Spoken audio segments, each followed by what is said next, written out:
జ్ఞానానికి స్థానం త్రిశూలం. పరమశివుణ్ణి చూడగానే ఆయన చేతిలో త్రిశూలం కనిపిస్తుంది. ఎంతోమంది రాక్షసులను అంతం చేసి భక్తుల ప్రాణాలు కాపాడిన మహాశక్తిమంతమైన ఆయుధం శివయ్య చేతికది అలంకారం. త్రిశూలం అంటే 3 కొనలు కలిగినదని అర్థం.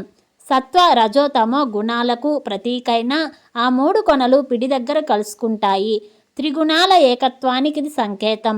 యోగపరంగా చూస్తే త్రిశూలంలోని 3 కొనలు మానవ శరీరంలోని ఈడ పింగళ సుషుమ్న నాడులకు సంకేతాలు.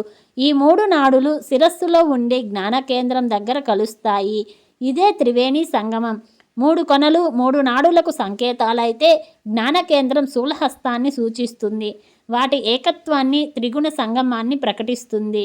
త్రిగుణాల ఏకత్వాన్ని ప్రకటించే చోటును పట్టుకున్న శివుడు నేనే త్రిగుణాలకు అతీతుడను అనే సత్యాన్ని ప్రకటిస్తాడు.